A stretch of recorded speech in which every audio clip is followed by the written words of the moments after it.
says it's live, Sophie, and it says it's recorded. Yeah, it's just saying setting up your meeting. I must say this PDF, I have only blank pages the way I'm seeing it.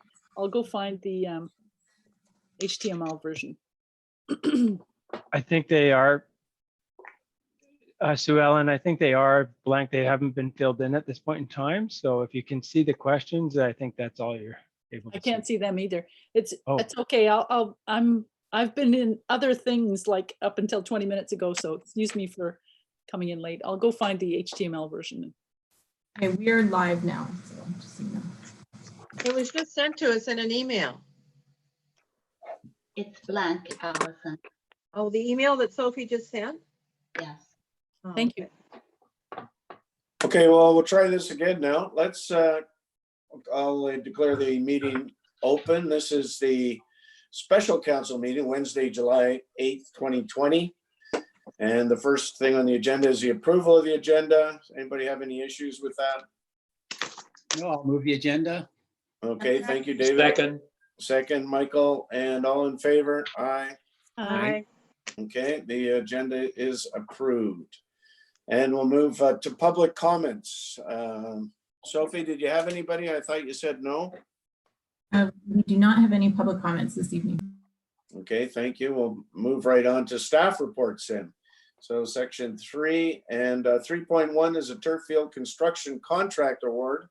Shauna Jennings, Manager of Recreation and Community Service, and Patrick Graham, Director of Engineering, dated July 7th, 2020. So it's going to be over to you, Patrick, if you want to take it away. Okay. So Thank you. Shauna's been involved with this project for a while now, and she's laid out some of the background in the report.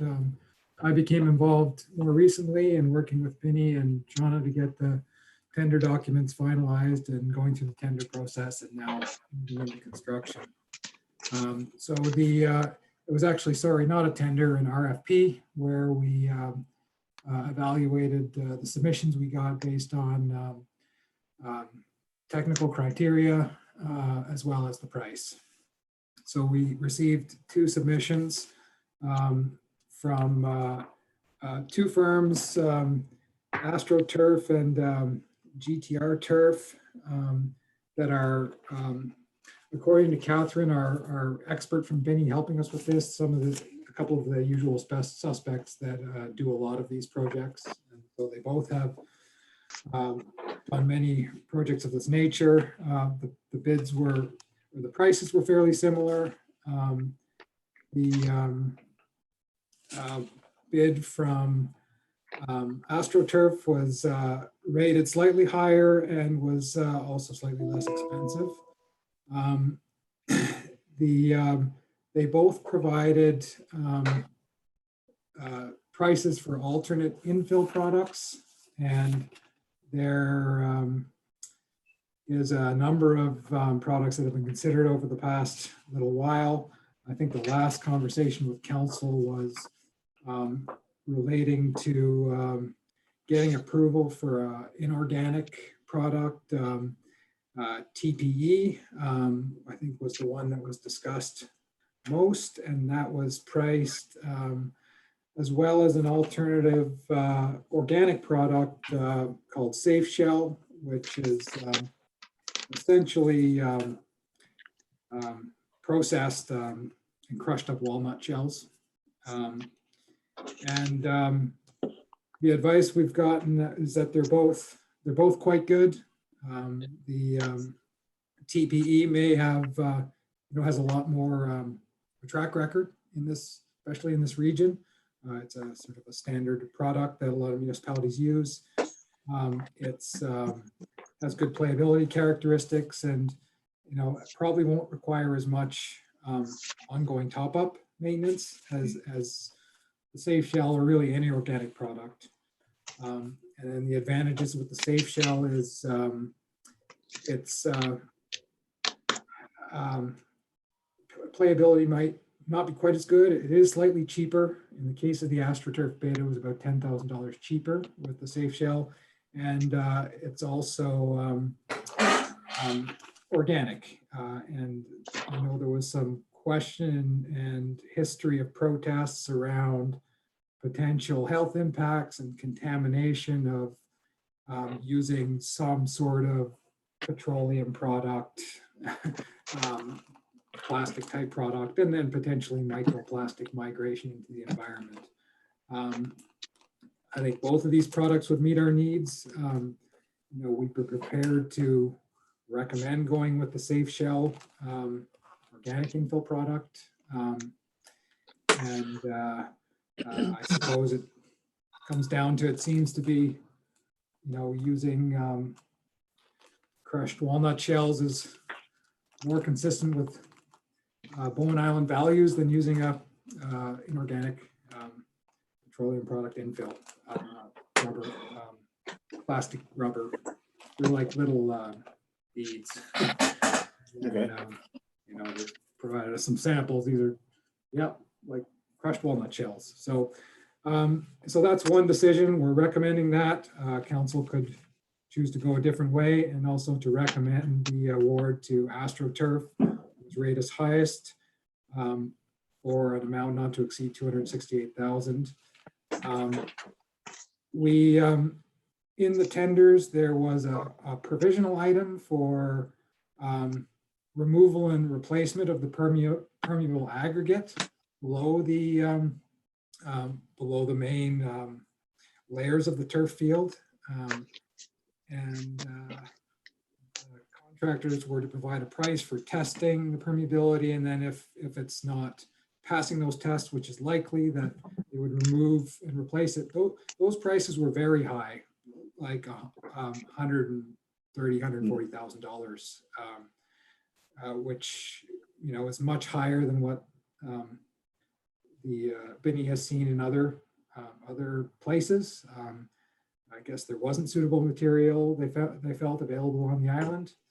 So rather than that would put us well over budget, and we feel, and we've gotten advice from Binney, that we could instead do a substantially cheaper approach of installing drainage trenches. So essentially trenches filled with drain rock at key locations on the field that would provide for much improved drainage. Maybe not going to be perfect, but should meet our needs. So we're recommending, and if you add AstroTurf's bid, excluding the permeable aggregate replacement and adding $12,000 for drainage trenches has an estimate and a $25,000 contingency, we have the $268,000. We're paying Binney $36,000 for their services and design and project management and construction oversight.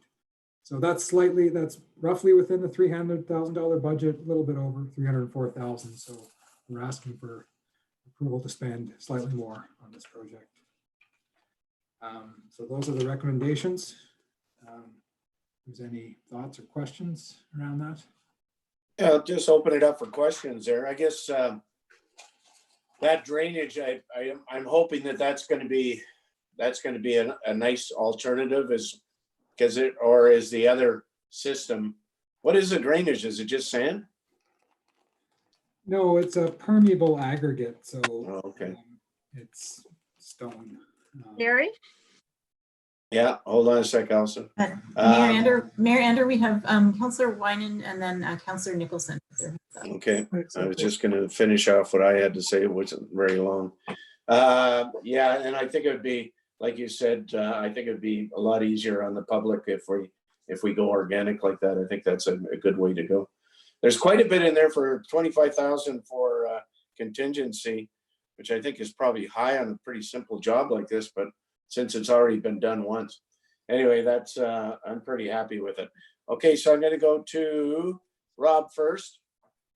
Yeah, just a couple of things. First off, the whole idea of us voting on what kind of infill, I wish that we were not making those decisions, that we left that to the experts. But anyway, I guess we have to do that.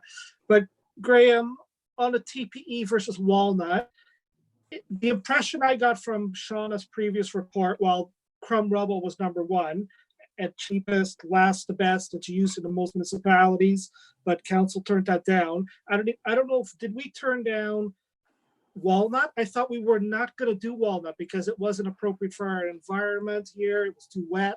It was the most expensive at the time. So can you just clarify the difference in cost, but also that last report reported that it was not going to be good in a wet environment like ours. So I would have a concern. And just in general, I think just whatever you can do to keep the cost down, especially the ongoing replacement cost of like infill and all that, I think is really important because it's getting quite expensive here. Yeah, I would say for your first comment, leaving technical decisions like this to designers and staff working with those experts that's not a bad thought. I think because this project had a whole lot of prior discussion about materials with council.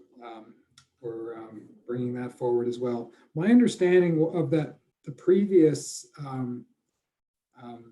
organic infill option reviewed was a coconut-based infill, something different than safe shell. And safe shell is a as a new product that Catherine, our consultant with Binney, had proposed as an organic option that, in her expert opinion is going to be very close to the playability characteristics of the TPE, wouldn't have some of the elevated maintenance costs of the coconut-based organic infill, and leaves us with an organic product. So I think it's different from I wasn't part of those previous discussions, but that's my understanding. Okay. Is that it, Rob? Yeah, that's about it. But so the TPE is more expensive than the walnut option, or It's $10,000 more. Yeah. Yeah. Yes. Okay. Thanks. Okay, Maureen. Thank you, Gary. Two questions, Patrick. The first one is in Shauna's report, it says that there isn't data to support the use of this info product in the Lower Mainland to date. Does AstroTurf, is that what they're called? AstroTurf, do they have experience working with this product? Do you know? They do, and we don't have local examples.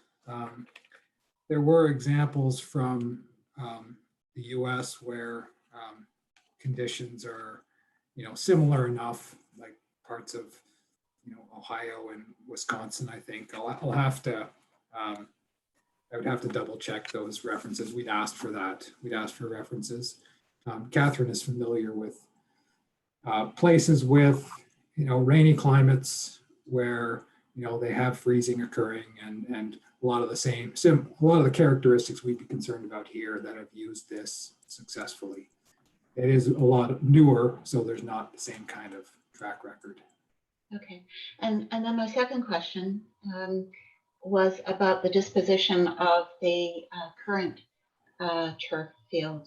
My understanding from the report and from other sources is that the old turf field will be, or part of it, will be made available to Wagsville and to the Dogs Ranch. Could you say a bit more about how that works?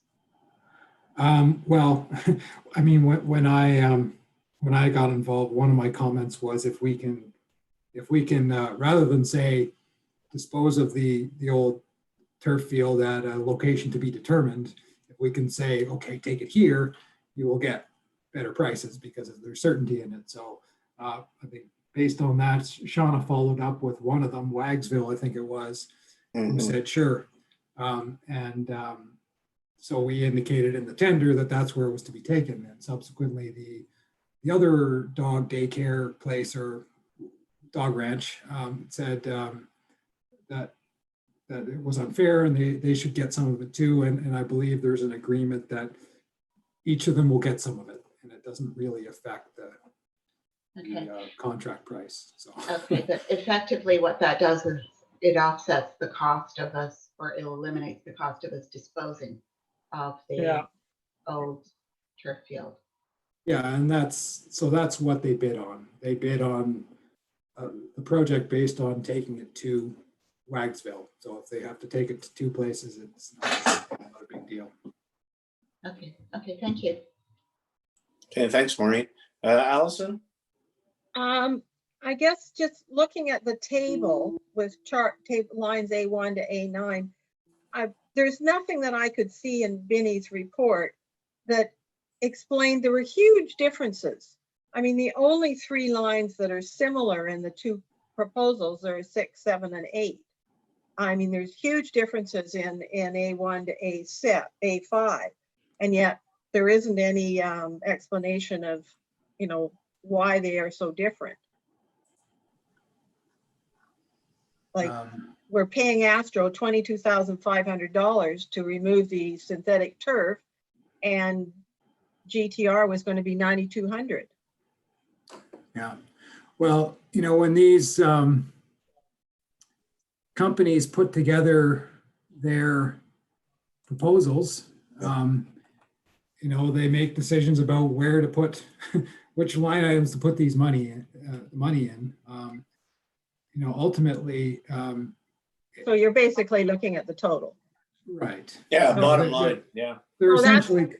That's my second question then is they don't have any contingency lines. So I'm not sure why the contract amount is being upped by up to 25,000 for Astro. Well, we don't have to do it that way. I mean, we can, what I've typically done is awarded contracts, and then you have a contingency separate from the contract that you implement change orders as needed. Okay, so we could do that too. I mean, there's no. well, I guess the recommendation that's in the report is different from the recommendation that's on the agenda.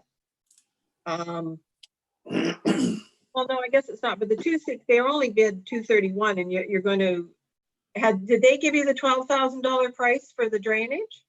It's an estimate. Yeah. Okay, so yeah. So we would expect a change order for that, and then typically you would carry 10% for contingency. That's it may be a simple job, and things may come up. True. So you're not So- going to award a contract that includes the contingency amount is what I'm concerned about. Yeah, in there, isn't it? I know, but Yeah. I would That's rather what- you awarded a contract amount that was the 231 or whatever they quoted, plus Yeah. the maybe 12, and we can approve a budget increase to 304. So if they come along with a, and say, well, it's going to cost us more than 12, but if they estimated the 12 and they quoted you 231, I don't know why we enter into a contract for 268. Okay, we can enter Split those into a out. contract for 231, and then do the trenches by change order and anything else that comes up by change order, and include the 10%, the contingency, not included in the contract award, but included in the budget. Yeah, I would prefer to go with the original recommendation and to see where that lands. Yeah, certainly don't have a problem with that either. It's pretty standard well, contract. if it's a flat price contract, I can't support putting 25 grand in the flat price contract. It's not, As a it wouldn't be, it's not a flat, I mean, there's their base price is 231, there's a $12,000 change order, well, somewhere thereabouts that we're expecting. And then there's a contingency amount that would be accessed if there's other changes. I mean, it's not part of the base contract. That's how that would be the other way you would do it. And I suppose it's, part of this is that our purchasing policy is a little bit, it sort of suggests that when we're into these amounts and there's change orders that, it's another council approval required. So either way, that's what we wanted to get away from is, to have council approve an award of this amount, carrying a 10% contingency. If it's inside or outside the contract, it's not really going to affect the, it's just going to be different administratively. It's not going to affect how much we pay or don't pay for the work done. Yeah, I would recommend that perhaps we go forward with the approval of the award of the 231 plus the estimated change order and keep the anticipated or contingency piece out of the contract, but we have council's approval to use it with staff discretion as necessary. So essentially we're saying that we're going to keep the project to 243 ideally, but if necessary, it can go up to 268. Yeah. And I think that would be a really good project management approach that helps us keep the project vendor on track with the original estimate. And then if there's unknowns that come out of left field, which tends to happen, we've got some buffer there. But we And don't it's have to already necessarily been come back to, we don't have to come back to council for access to that. No, we don't want to be doing that. So it's one way or the other. Okay. But in addition, we also have the design fees. Those are paid already, I think. Or are Part they? of them are, yeah. Yeah. Most of that's already been spent, but the last line is approving a budget increase from 300 to 304. So that includes the design fee. Correct. Where's the page with the numbers? Yeah, that's page 4. Yeah, but being an accountant, I like to see them in a straight column with a subtotal, a total and double underlined underneath. Yes. Table. Yeah, table, yeah. Yeah. Sue Ellen, I think, has a question. Yeah, it's not on the list, but go ahead, Sue. You're muted.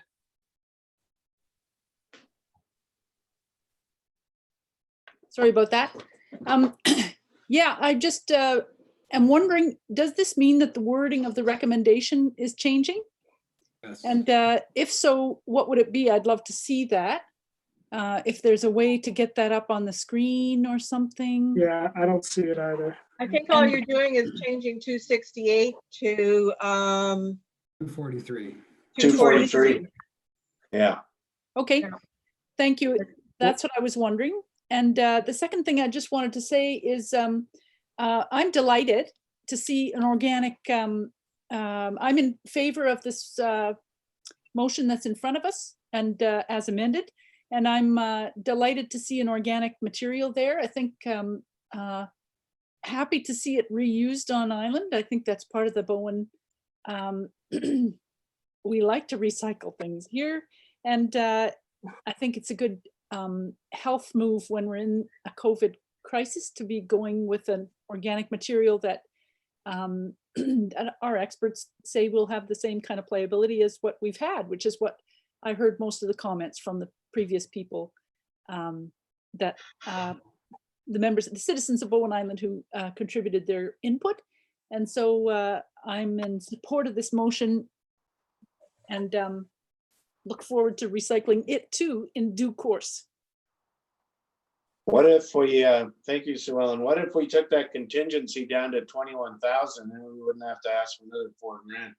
But we don't want to get into a situation where we have to come back to council for more money. So I don't know what the feeling is out there on that. The revised resolution does not reflect the discretionary element that was just described. No. And it Well, it does.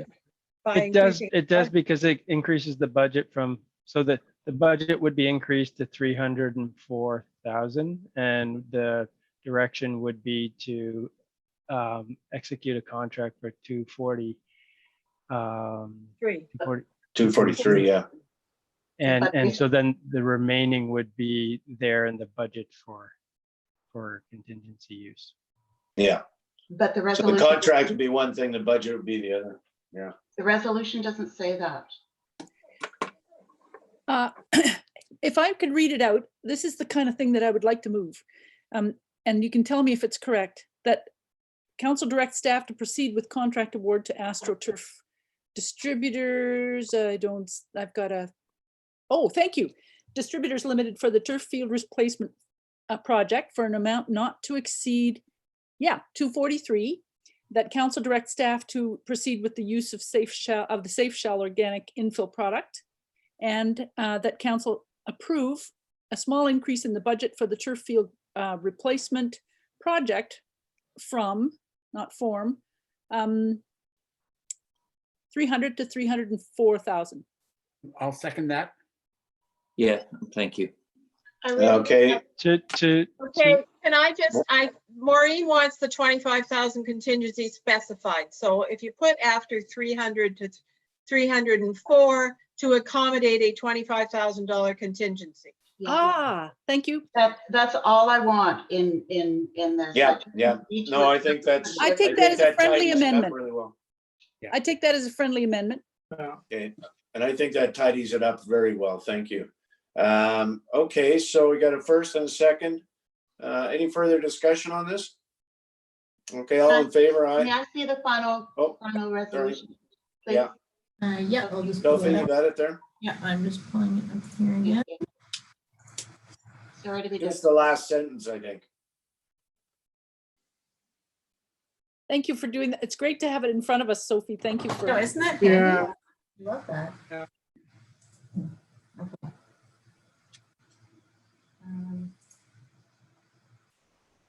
Oops. to accommodate a $25,000 contingency. Yeah, Okay. Would it be possible, again, sorry to be difficult, but could we go back to the resolution? Please.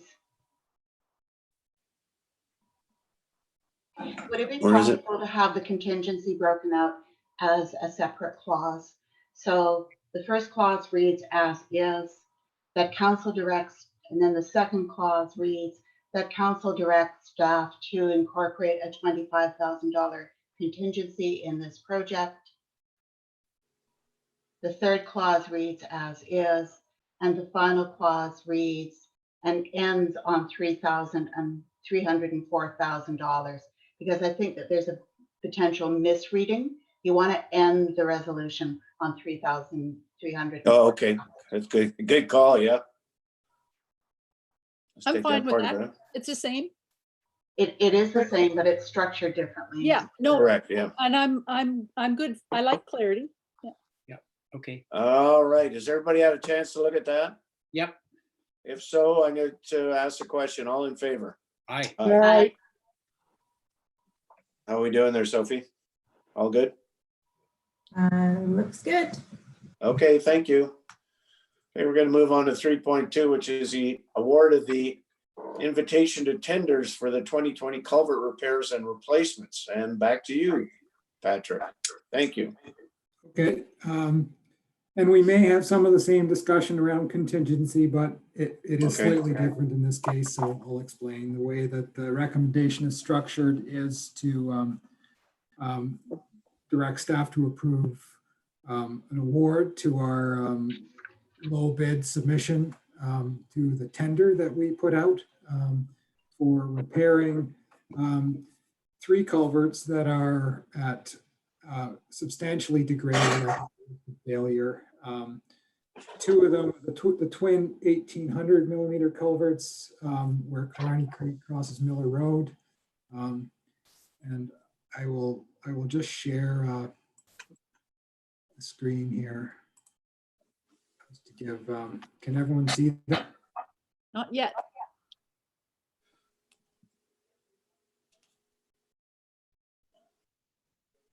Okay. Yeah. Thanks for killing us. Okay. Well, it's the culverts on Miller Road. It's obviously an important creek. It's the most important creek on the island environmentally. Patrick, There's let's just pause here for a moment. Like, is everybody clear on these two culverts where they are? Yep. Yes, yeah. Okay, thanks. Do you know where they are, Rob? Yeah, I think I do, but I'm also hoping I'm not making mistakes on locations. But yeah, it's keep going, Patrick.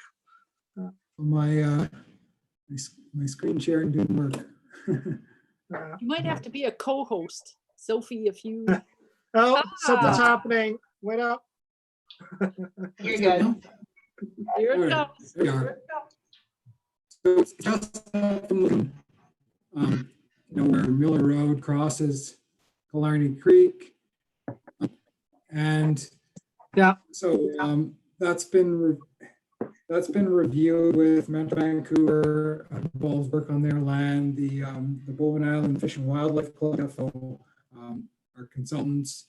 And before the work starts, Metro Vancouver is going to remove some of the stop logs in the filter, lower the water level. The work will be isolated, one culvert than the other, dewatered. We'll set up our erosion and sediment control measures. There'll be a fish salvage that we'll oversee with fish and wildlife volunteers. And I'm not expecting issues. There'll be a CO2 bubbler on site in case there's, pH of the water gets too high for any reason. So just stepping back a bit, then this project was, looking back in the history of it, there was some work done going back to 2018, looking at replacing these culverts. There was some design completed in conjunction with the two Mount Gardner Road culverts that were done last year. And this project ended up getting deferred to 2020. $500,000 was put in the budget on a replacement project. And so this repair, the proposed repair, is rather than replacing it, which would be difficult given the location and the water line and the primary access road, leave all that in place, cut out the road at the bottom of the culvert and remove the unsuitable material, backfill something like a low strength concrete, and apply a geopolymer lining inside the culvert. So that will extend the life of the culvert, should be by at least 25 years. The other culvert, which was flagged at the beginning of this year, just after I started here, there was a sinkhole observed in the embankment, west embankment of Woods Road at Honeymoon Creek. And then below that, the culvert had deformed and become detached and sunk very deep. Can I interrupt for a second? If you could try stop, we're getting audio trouble, Patrick. So if you could try stop share screening, or, oh, there comes another picture. Never mind. I'm just trying to bring up the other side. Oh, it is moving slowly. Can you see that? Yes, Yeah. thank you.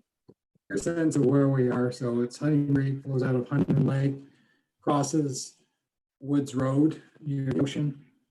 That culvert's very deep, 6 to 8 inches, difficult to access. We thought we might have to get a barge in. So based on that, we put $400,000 in the capital budget. We can, which is probably what it would cost to, or something like that, to do it that way. We can do the same approach of repairing the culvert, thrive for the Killarney Creek culverts. In this case, would have to bridge the section where one end of the culvert has sunk about a foot below the rest of it. Our experts are telling us that we should be able to do that and restore the culvert. This isn't a fish-bearing creek. It will likely be dry. They're going to have diversion materials for a diversion on site in case they need to install it, but we're hoping that that won't be required. We're also hoping to get approval to start this one earlier in July. The Killarney Creek culverts have to be done from August 1st to September 15th. There's really no flexibility on that, given the significance of the creek. That's the least impact window. These are all very significantly degraded, and there's a substantial risks associated with them that, you know, risks would be compounded if we delayed this work. So we had, in response to our tender, 4 bidders. Some of them submitted alternates. The lowest price was the submittal from PW Trenchless, who has an extensive track record with this type of work. They do these linings themselves. All of the other contractors had a subcontractor for the lining work itself. So that's what we're recommending, that we award the contract to PW Trenchless for all these culvert repairs. With all of the money that has been spent in prior years, the environmental assessment and monitoring and permitting services, and the geotechnical assessment at Honeymoon Lake, that the total project costs would be $464,000. This allows for a contingency in the PW Trenchless contract amount. So maybe I'll just share the screen of the tender comparison that Creus has provided. So can you see that? Yes. Yeah. So I don't give the details of the numbers, but basically there's a base contract, there's alternates, which some contractors provided. So then there's a base contract amount, which was $345,000 for PW Trenchless bid. And then there was a number of indeterminate items that we'd asked for unit rates for. And most of these, Creus and us were expecting that some of that will be required. We weren't really sure how much. So it's really just a unit, a value of 1 put in under those unit rate items. So 3,382, and then a 10% contingency carried, that maybe all of that, maybe we don't need much of that, but it would probably be used in these unit rate items. So then in this case, we'd be awarding a contract for 383,341.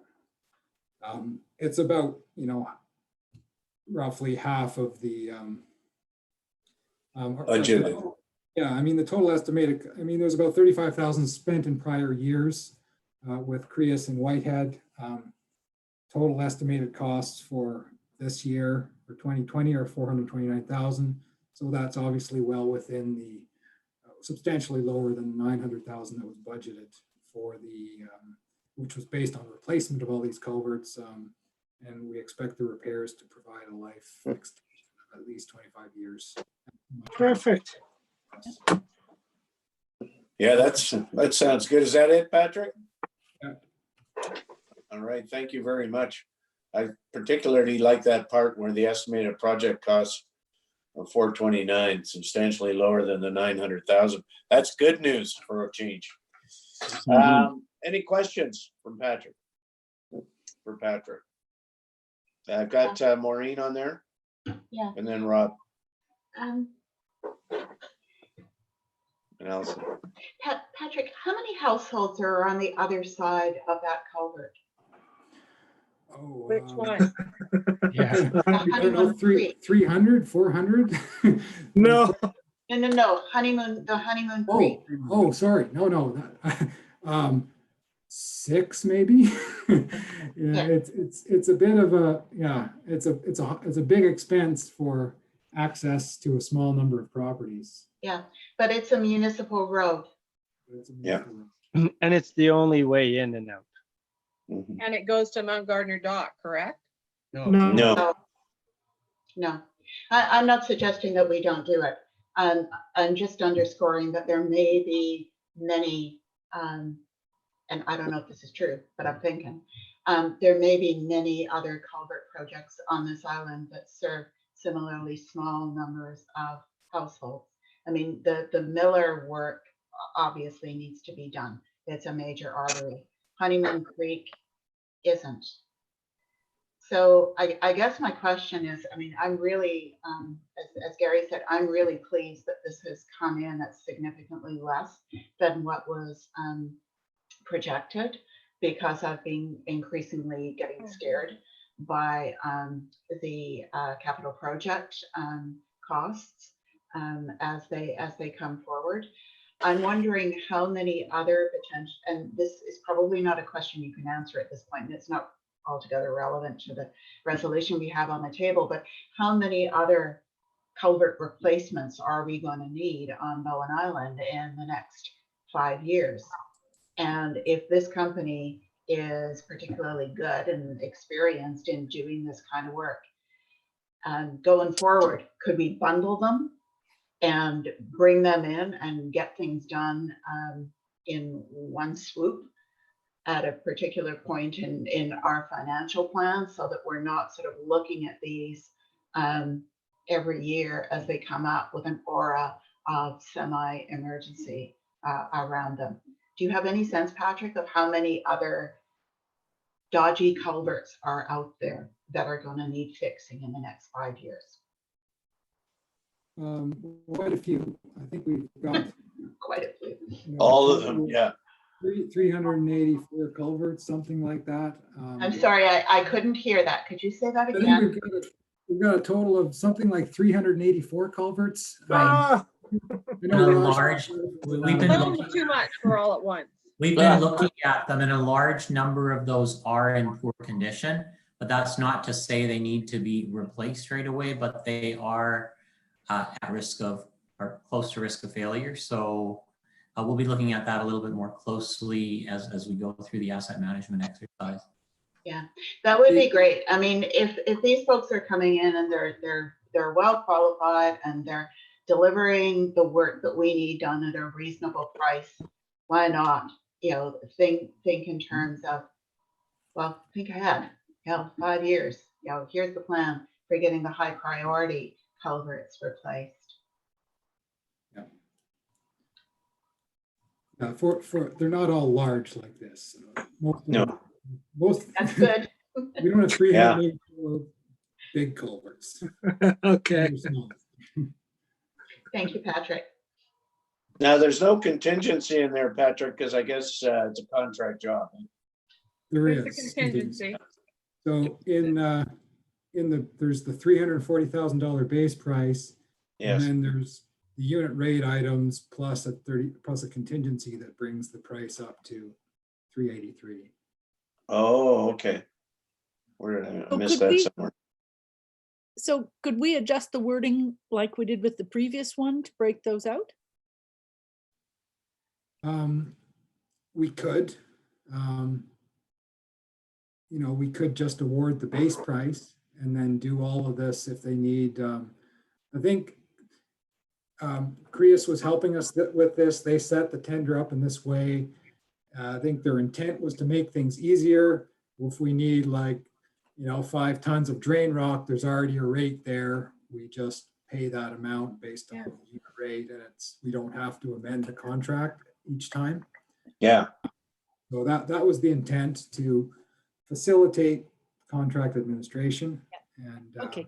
make it more transparent. So it's slightly different than the turf field. Previous. Yeah. Got it. Thank you. Okay, Rob? Yeah. So first off, great job on getting that cost down. So that's for the 3, right? The 464. Yeah.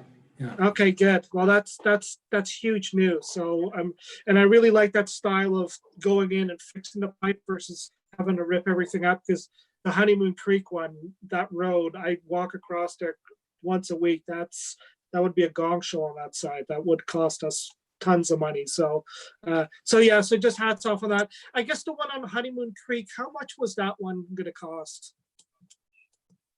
How much was that one going to cost? Let's see here. Miller Road, Honeymoon Creek. So they didn't add them up separately, but it's about 120, 30, 40, about 145,000 looks like. Okay. Okay, Yeah. And I guess there wasn't enough room just to put a pipe through that split and just concrete it in. That wasn't feasible. Well, we may have been able to do that. That would have been a more expensive approach. Oh, than okay, this. forget it. Yeah, okay. We would have had to go, you have to go in and repair the part where the culvert sunk in any case. You still got to do that. Or to even get anything through. And then to get a piece of pipe that length there would require a big crane. Or it might even be easier to bring it in on a barge than to take it down. No, I think we'll you let get, that one go. I like your way better. Yeah. Is that good, Rob? Yeah. Okay, move on to Allison. Okay, I got my same question again. I don't want to include the contingency. They bid a fixed price. Oh damn it, get back to the chart. Of $345 for the two. And then there's a bunch of things that you might need or you might not need that they bid unit rates for. So much for a ton of gravel and so much for, I don't know what else is in the unit rate stuff because I couldn't read it. But so I would assume the contract is going to have two parts to it. One, it's going to be a fixed price for XYZ of $345 plus approval of their acceptance of their unit rates. But if they need 10 loads of gravel and you've only budgeted for 5, that number is wrong. But if they only need 5 and you budgeted for 10 and you're going to sign a fixed price contract with them for $383, including the contingency. Yeah, And including more money for the variable rate items, then so. Okay, I mean, it's not, it's strictly a contract administration question. Like, again, it doesn't change, if they need to do additional work, we have their rates, or it may be something different from that. There might be change orders. We can, we can include it as part of the contract as the recommendation shows, or we can, we can pull it out. I mean, I'm used to doing it that way, having the base contract award, and then you deal with change orders when you have to. And when I started here, I noticed there was a lot of the recommendations had it included. So I suppose I thought that was the preference. If it's not, we don't need to be, there's no reason why we need to do it that way. So we can change this amendment too, if you like. My preference would be go with the base contract and keep the contingency as the owner's contingency separated out. That was what I would recommend. And the extras, which we don't know what they're going to come to. Well, we would take this, we would say we recommend award for the base contract value of $345, $110. Yeah. And we include Oh, pretty. 382 plus 4. Well, you've got your budget amount, so if you award for the base price, and then council approves the total, our total budget's way over what you've got. So, I got a nice set of green screens now. Yeah. Yeah. Sophie's screen. Ah, Sorry. So it's, well, the base contract is 345. yeah, 345, 110. Okay. So we So can award council- that, and then we don't even have to do anything else. I mean, if we want to specify that there's, you know, that we're recommending a $38,000 contingency, we can do that. Or we can just leave it, and there's, you know, the approved budget's 900,000, so. we're Yeah, not gonna exactly. exceed that.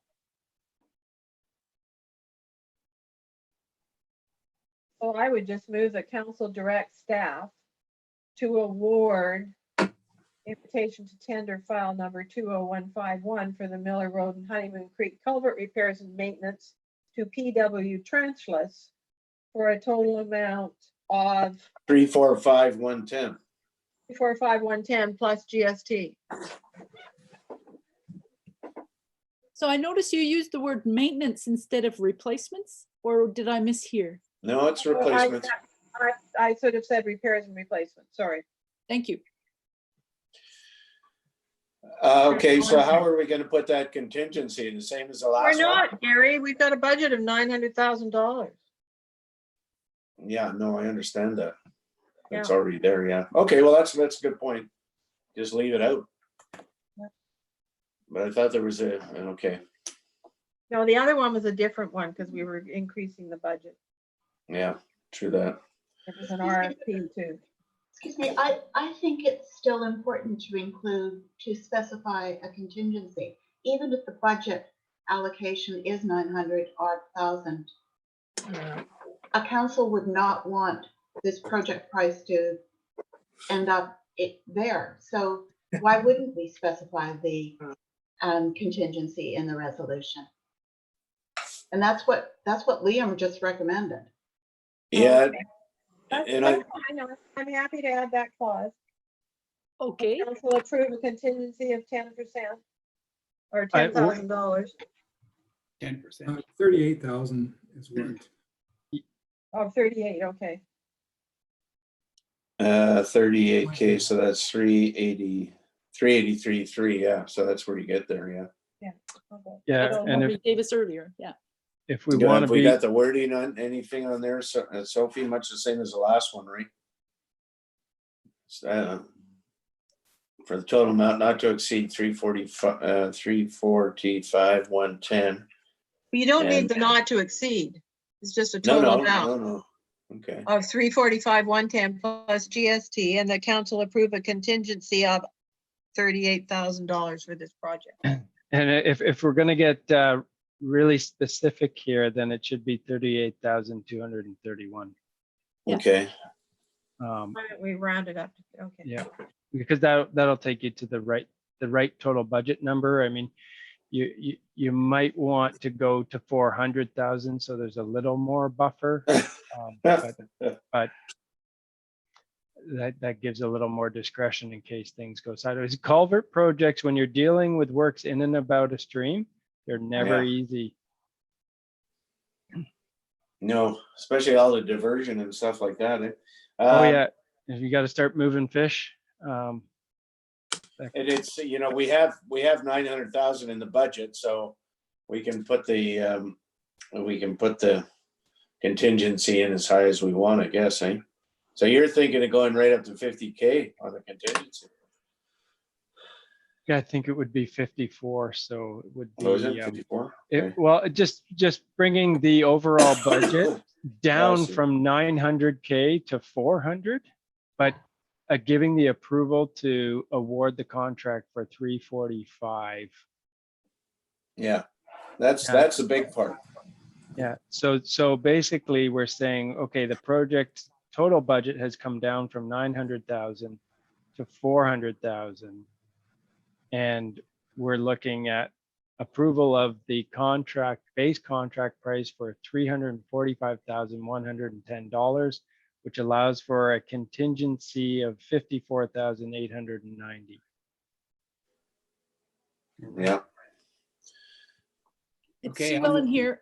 I like this approach because Yeah, and I think we should integrate that into any future contract discussions.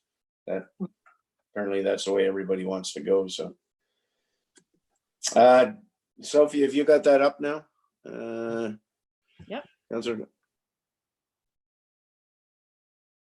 345 plus GST. The council approve a contingency of 54,890 for this project. Do you want to put a total? Do you want to put the total budget in there also, or not? I mean, all you have to do is add it up. Okay. I'm I think happy with that. when we talk about total budget, that always includes all costs. So, Yeah. Here we have costs from Earlier years. Prius, from Whitehead, from Okay, let's not confuse it then. And so this could be, if we just indicate that this is approve a budget of for this construction contract, right? As opposed to for the project budget. Okay. Nice. Has everybody got that up? Yeah. Yep. Gary, can I comment? Sorry, Rob, go ahead. Yeah. Yeah, just a question for Liam, just on the contingency, because we've had contingencies of, well, 10% now for some of these culverts, which is the lowest I've heard. 15%, we've even 40%. Does it make sense for us to be consistent? Let's say 15% is standard for a contingency, or do we need to make that variable?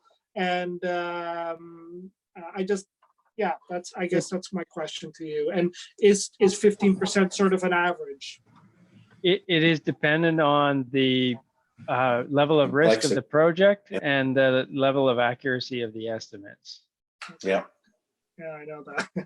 Yeah, so I think it's going to change every time. Okay. Whatever the comfort level is on it, really. Yeah. So we can rely on staff to give us a good ballpark contingency number based on those parameters then. Yes. Great. Thanks. I'd like to move the recommendation. Thank you, Maureen. And I will second the recommendation. And is there any further discussion on this? This is really well done. Any further discussion? No, I will ask a question. Just to say, sorry, I'm in Sue, go ahead. I haven't said much. Just to say I'm in support, and I'm really in support of bringing the budget down from 900,000 to 400,000. I think that's terrific, and well done. Thank you. Yeah, very well done. Okay, all in favor? Aye. Aye. Got them all, Sophie? I do. Okay, thank you. Okay, well done. And we're gonna move on here. Where am I? Okay, so into new business now. Government of Canada Enabling Accessibility Fund, Public Works application. That's back to you, Patrick. Thank you. Right. So the reason why there was no filled out application with sketches and details of what it is we're proposing is because we don't have that. This was brought forward by the folks at the Tourism Bone Caring Center building, Jody and Colleen separately were suggesting that we need better accessible washroom facilities in this area. And so, they brought this grant to my attention. I understand it was discussed in other committees and maybe with council as well. I think it's better washroom facilities is a great idea. We just haven't had time to flush out what that even means. Are we talking about one of those concrete vault toilets that with a ramp connecting to the pathway out here? I know Jody had in her mind that it was an addition to the building, which is a different type of thing, or is it, maybe it's a comfort station type installation. I don't know where the best place for it to go would be, or which of those options makes the most sense. And so it would have to be, we were going to take it off the agenda because we didn't really have anything to propose. We might be able to throw in something really generic, requesting funding for an accessible washroom facility. I know Tina has a grant for accessible doors that those would have to be combined, because you wouldn't want to have two. So it would have to be, if you wanted to throw something in for washrooms, and then it does give you, I think, 24 months to deliver. So there's time to figure it out. But it would have to be just with our own staff capacity, it would have to be something pretty quick and dirty. And we would call it, accessibility improvements in the Snug Cove area. That would include a new door in the library and new washroom facilities. So anyway, that's all I've got for that one.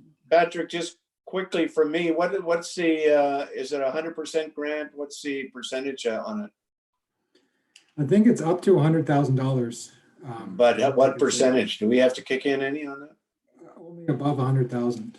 So We can't hear you. or above the grant, only above the grant amount. Like if you were to get a Oh, grant, okay. for So it's 100% 100,000, funded to 100,000. right? And how Okay, long have we awesome. got to apply? We've got, I think it has to be submitted on July 13th. So it's pretty tight. Yeah, it's tight. Yeah. So that's why if we don't put it on this agenda, we're just, not. Running out of time. Yeah, we're not going to do that one at this time because we don't have the capacity to do it. Yeah. But Sue in Ellen? July, Thank you. Thank you for bringing forward this idea. I just wanted to say both of these are heritage buildings. So there's a character, I would say, and there's an aspect of heritage to both these buildings. They've both been moved, but they're both part of the feeling and the heritage of Snug Cove and Bowen Island. I know on the one side of the lagoon side of the Boulevard Cottage, there already is a ramp. It used to be used maybe 15 years ago anyway. We had a member of a committee who used a wheelchair and came into the Boulevard Cottage that way. I'm not sure that he could use that bathroom, the No. washroom in there, I think is very small. Couldn't. But the ramp and the accessibility is there. So I would just be concerned about changing the character of the building with an addition or something that wasn't carefully thought out in terms of how did it fit with it's supposed to be a cottage, right? That's the size and the shape of it. So I would be reluctant to lose some of the heritage character with something with a construction on the side of the building. I think that would definitely have to be a big part of the selection process there, design process. Is that it, Shauna? That's it. Okay, thank you, Maureen. I like the idea of good. yeah. I like the idea of improving accessibility. Perfect. Maureen? Thank you. I know that we can speak endlessly about toilets and accessibility in the cove. I think what's needed here is just an indication from council that it would be desirable for Public Works to follow through with this. And I would be in support of that. The only thing I would add is that BC Ferries has promised for many years now that we will have a new facility in the cove. And my recollection is that the last time that they put that onto a calendar, it was supposed to be in place in 2021, 2022. Mhm. Whether that's still likely given COVID and the financial situation of BC Ferries is who knows. But it might be worth checking in with BC Ferries to find out what their plans are in terms of accessibility and accessible washrooms in the cove, because I would assume that if they were actually going to invest in a new building down there, that they would be required and would want to put in an accessible washroom, which might make this not as urgent a need. Okay. I don't see anybody else on there. Anybody Liam's else got have his a- hand up. Oh, sorry, I Okay. didn't Liam, use sorry, go ahead. didn't No use worries. the electronic hand. Related to this is also Tina, our chief librarian, is up next, and we'll be talking about an application to the same program for the library. Oh, And I think that this program, it did have an intake in 2018. I can't say with certainty it will have another intake, but my sense is that accessibility funding is fairly consistent. And so if we weren't to take advantage of it right now for these two projects, it's not to say there won't be another opportunity in the near future. And just so I want to also make sure that we, if we are going forward as a municipality, that we also consider, the impact of submitting multiple projects, and that we also want to hear from Tina's too. So yeah, absolutely. Do you see a problem in putting in two separate submissions, Liam? no, Requests? I looked on their website. I didn't see anything that limited an applicant Okay. from multiple projects and multiple requests, but I do know that funders generally won't fund more than one project for a applicant, and that they often will find it hard to prioritize. Yeah. Again, when an applicant submits multiple projects, and so typically a funder would like to see the applicant determine the prioritization themselves.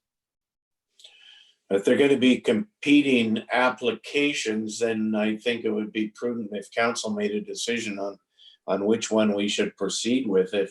If you felt that they're going to jeopardize one or the other.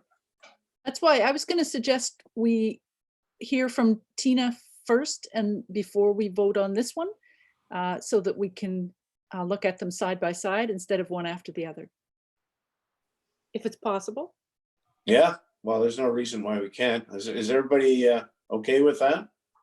Yeah, I was going to make the same recommendation. So I agree with Sue Ellen. I'd like to Yeah, hear. carry on. Let's hear from Tina.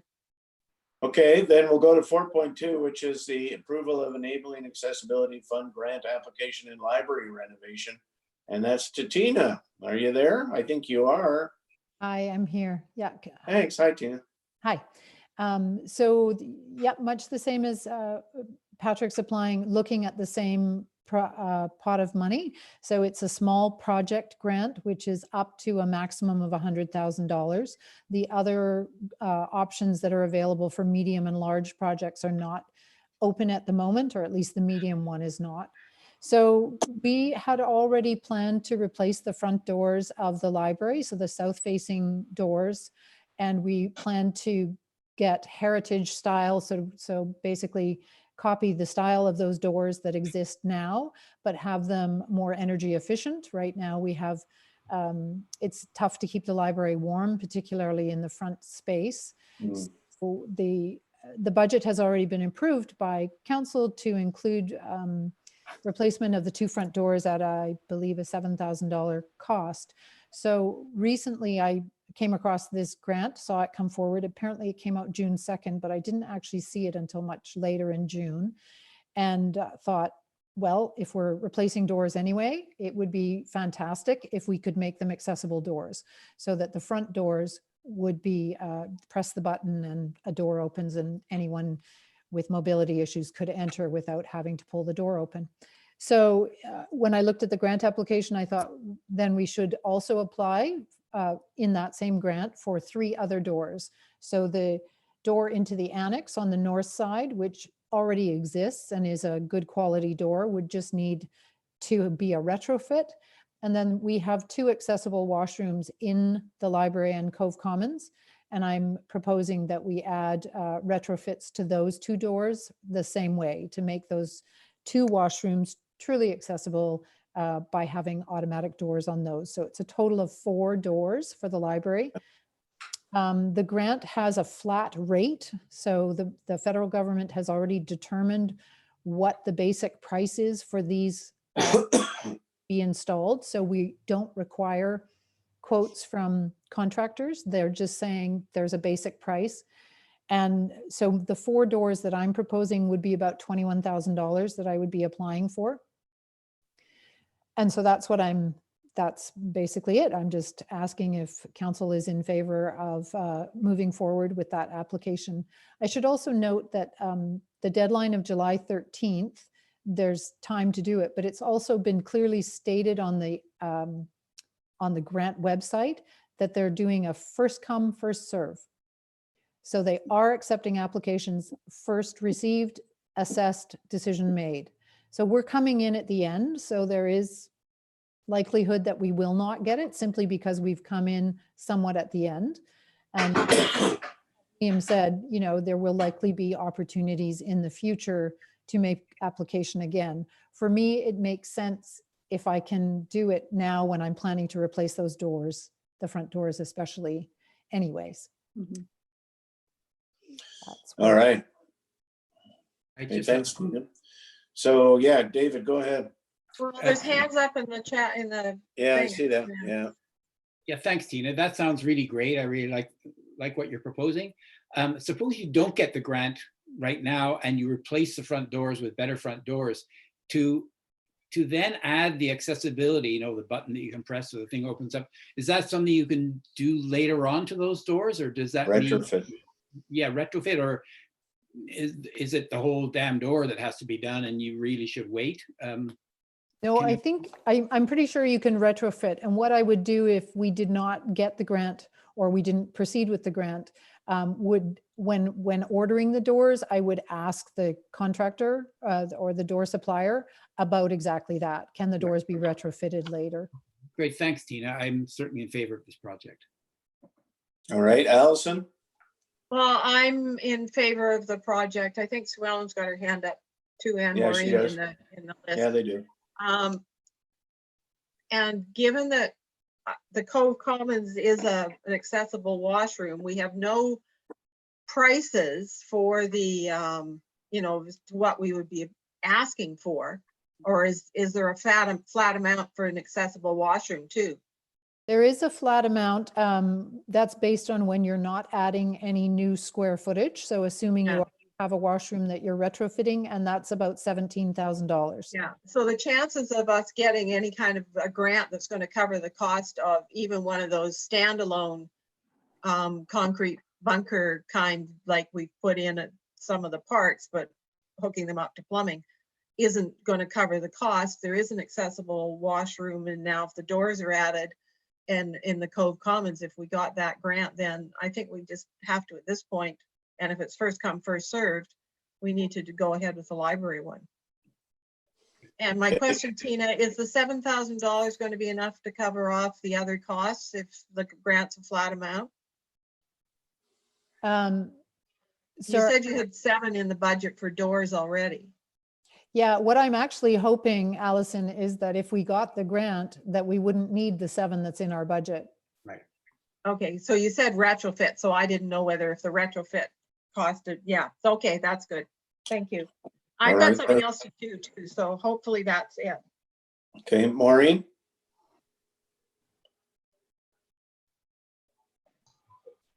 Maureen. Just to say that I support what Tina is proposing. It makes sense to me.